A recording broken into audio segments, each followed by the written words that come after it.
Ready start. अध्यक्ष महोदय, हमारे दल ने असम राज्य की समस्या को जिस रूप में समझा है उसको हमारे दल के नेता ने इस सदन में अपने भाषण में स्पष्ट रूप से यह कह दिया है। मैं फिर से इसी बात को दोहराना नहीं चाहता हूँ। मैं इस बात से पूरी तरह से सहमत हूँ कि यह समस्या एक गंभीर समस्या है और देश की एकता के लिए, देश की आर्थिक स्थिति के लिए यह एक कठिन समस्या बनी हुई है।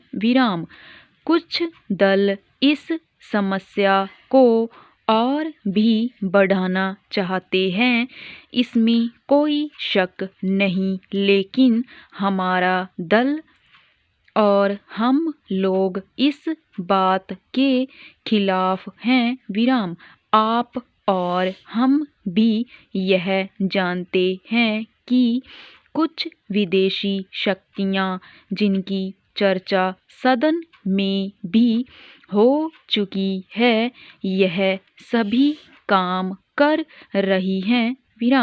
यह समस्या न केवल असम राज्य में है, बल्कि धीरे धीरे यह देश के अन्य कई राज्यों में भी पैदा हो रही है। ऐसी विदेशी शक्तियों की यह इच्छा है कि यह देश सदा के लिए अलग अलग हिस्सों में बट जाए।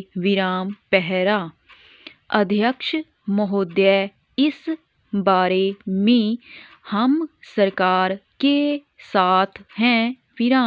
हम अपने देश की एकता को किसी भी कीमत पर भंग नहीं होने देंगे।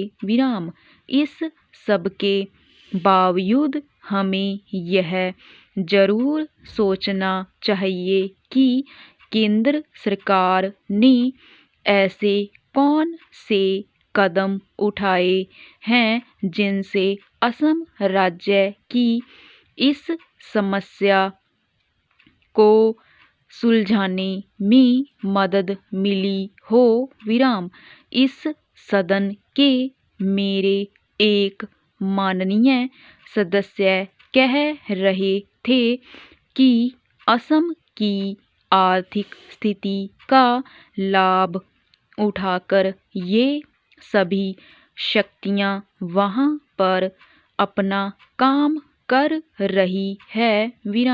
मैं भी इस बात से सहमत हूँ, लेकिन सरकार का भी तो कर्तव्य हो जाता है कि असम राज्य की आर्थिक स्थिति को जितनी जल्दी हो सके सुधारा जाए, ताकि विदेशी शक्तियाँ वहाँ की गरीब जनता से अनुचित लाभ न उठा सकें।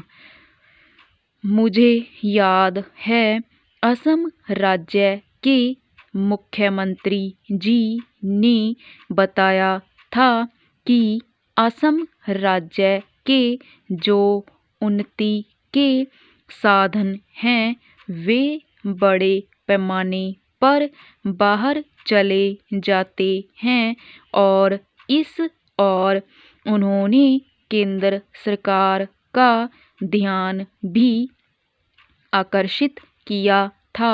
लेकिन उस समय केंद्र सरकार ने मुख्यमंत्री जी की इस बात की और विशेष ध्यान नहीं दिया।